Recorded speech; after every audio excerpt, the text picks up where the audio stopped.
Muy buenas tardes, queridos amigos, nuevamente con ustedes con temas muy interesantes, pero ahora vamos a salirnos un poquito del esquema de aquí de nuestro país. Vamos a hablar un tema muy interesante porque es un tema mundial.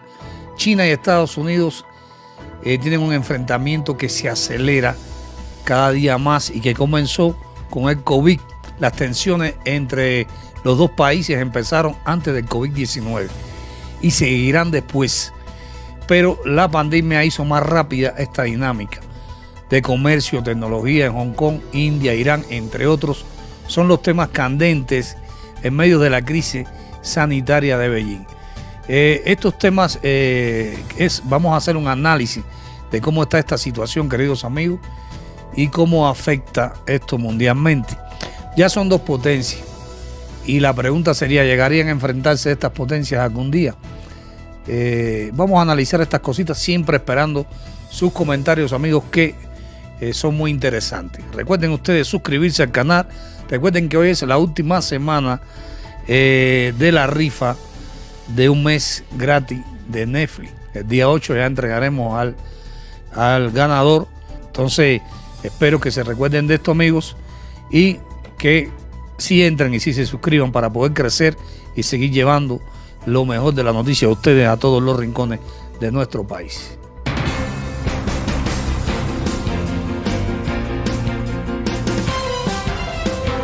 Ya como vemos, la situación es crítica entre estos dos colosos, Estados Unidos y China.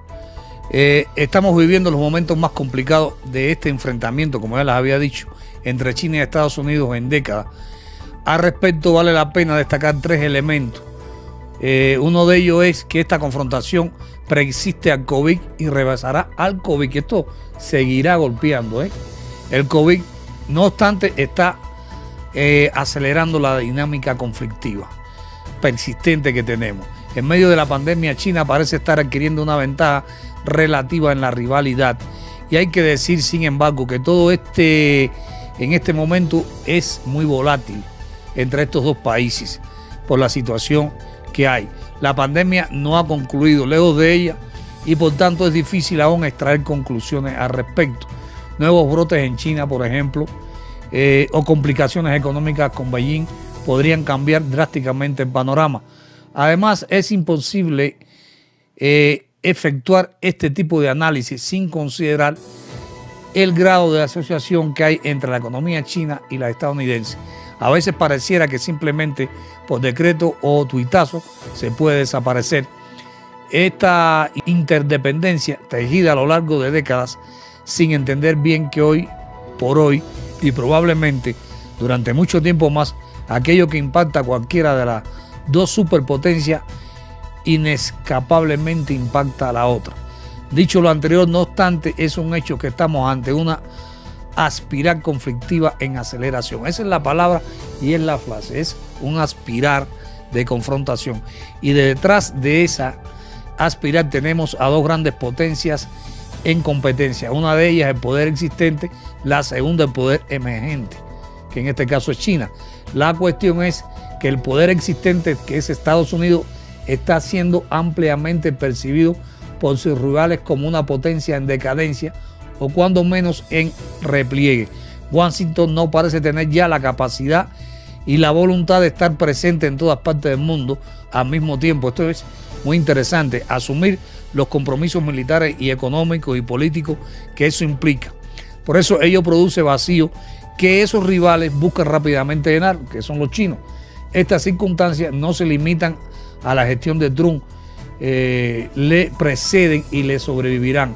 Considere usted la doctrina Obama, que fue la reducción de tropas y bases militares estadounidenses en distintas partes del mundo y la decisión de avanzar los intereses de la superpotencia a través del financiamiento y entretenimiento de milicias locales, o bien ya con Trump la decisión de retirar a las pocas tropas que permanecen en sitios diversos como Siria, Irak, Afganistán o recientemente Alemania. Estados Unidos ha ido perdiendo el control en estos lugares, o de reducir ejercicios militares en aliados por su costo, también lo han hecho, como en Corea del Sur, y de privilegiar la agenda interna de Estados Unidos o el enfoque transaccional en las relaciones con sus socios. La confianza y los vínculos de Washington con sus aliados no habían estado tan fracturados desde hacía mucho tiempo como empezaron a estar ahora. Ahora bien, desde bastante tiempo antes de la pandemia, la rivalidad Estados Unidos-China se ha venido manifestando en muy distintos ámbitos. Estos incluyen áreas como una feroz ciberguerra, una guerra informativa, una carrera tecnológica, una carrera armamentista, roces, choques y desafíos mutuos en zonas disputadas en los mares colindantes con China, la competencia y conflicto por espacios de influencia política y económica en distintas zonas del globo, como por ejemplo con la iniciativa Cinturón y Ruta, un megaproyecto chino de infraestructura para conectar a más de 60 países en el mundo. Estos elementos de choque se acentuaron con la administración de Trump, añadiéndose ahora otros como la guerra comercial y la cruzada contra Hawái y la 5G, lo que ha venido intensificando una dinámica conflictiva que pareciera cobrar vida propia, y a cada acción corresponde una reacción de la contraparte, y así sin parar. Estos son algunos de los hechos que están ocurriendo, que es interesante, amigos, darle seguimiento. Por eso es difícil comprender los riesgos de esa espiral en ascenso. La reacción requerida para impactar a la contraparte se vuelve cada vez mayor y llega a un punto en el cual ni siquiera la enorme asociación económica existente parece ser capaz de detenerla. Por eso los pasos de la una contra la otra se van saliendo de las manos. Ambos buscan todo el tiempo mostrarse fuertes, determinadas e inmunes a la discusión. Son dos potencias que prácticamente están chocando. Y bajo toda esta situación llega el COVID, y las primeras semanas de la pandemia prevaleció la impresión de que China resultaría considerablemente debilitada. Fíjense, cuando empezó esto, hasta Trump dijo, no, ya China va de cabeza, y su economía se paró en seco. La sociedad china, frustrada con sus autoridades por el manejo de la información y la crisis, protagonizó una especie de revuelta digital que cuestionaba el liderazgo del Partido Comunista, y en 2020 iniciaba con Beijing en posición de desventaja para enfrentar a Estados Unidos en temas como la guerra comercial. Hacia el mes de febrero a Trump se le podía sentir esa posición de fortaleza, cuando de hecho aplaudía la gestión de la epidemia de parte de Beijing. Sin embargo, a medida que las semanas fueron pasando, que fueron transcurriendo, los papeles cambiaron. China pudo contener los contagios y decesos. Inició la reactivación de su economía. Xi Jinping aprovechó el momento para lanzar una cruzada nacionalista que fortalecería su liderazgo. Mientras tanto, asistido por una errática y ineficaz gestión de la crisis sanitaria, el virus se hizo presa de Estados Unidos mucho más severamente que en cualquier otro país industrializado. Y entonces ahora sí, sumido en sus crisis combinadas, sanitaria, económica, social, política y electoral, Trump se vio forzado a desviar la atención para lo que ha construido toda una narrativa que culpa a China de sus males. Pero la realidad es que esa situación, China percibiéndose a sí misma como fortalecida tras su manejo de la crisis, y Estados Unidos hundido en sus propias circunstancias internas y vulnerables, alianzas externas, resultó en un entorno perfecto para acelerar la dinámica conflictiva ya señalada. Y se intensificó en Beijing la sensación del vacío percibido, y por tanto el surgimiento de oportunidades que no se podían desaprovechar, y China salió prácticamente adelante en el conflicto. Y a lo largo de muy pocas semanas China dio pasos como estos y rápidamente puso en marcha una nueva ley de seguridad en Hong Kong para acabar con el movimiento de protestas masivas en esa ciudad, medida que parece implicar el inicio del fin del modelo de un país de dos sistemas.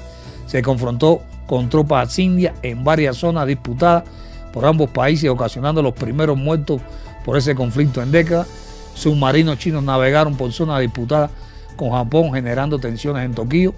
Incrementó su actividad militar en cielos y mares de Taiwán, y aumentó también sus operaciones en sus mares del sur en zonas disputadas, estableciendo dos nuevos distritos en esos mares, hundiendo un barco pesquero de Vietnam, acosando a un buque petrolero de Malasia y aumentando los patrullajes aéreos a lo largo y ancho de toda la región, inteligentemente fue ganando terreno.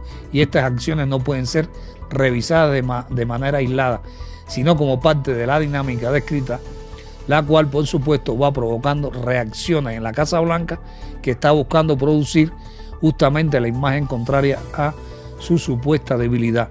Y el Departamento de Estado ya desertificó la autonomía de Hong Kong. El Tesoro ha iniciado ya con las primeras sanciones en contra del territorio. Washington está redoblando su guerra tecnológica, yéndose ahora contra las aplicaciones como TikTok, cuya compañía creadora tiene sede en China. Trump ha suspendido la posibilidad de una nueva fase del acuerdo para obtener su guerra comercial contra Beijing.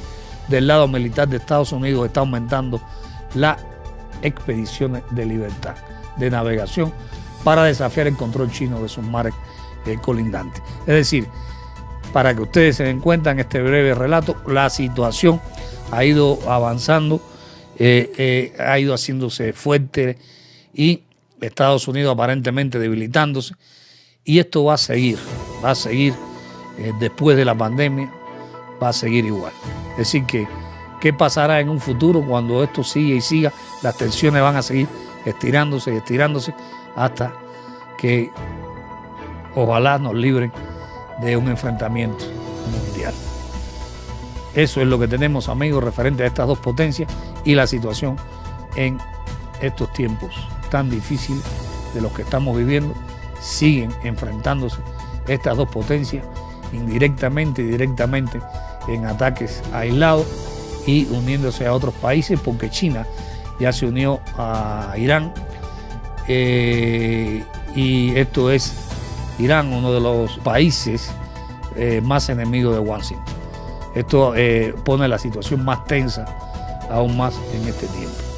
Por eso hay que comprender muy bien los peligros, y el mayor consiste en la activación y alimentación de una espiral conflictiva que cada vez va escalando hacia niveles superiores y esferas de choque potencial entre estos dos países. Espero que les haya gustado esto, espero sus comentarios, amigos, y hasta la próxima. Suscríbanse al canal. Gracias. Bye.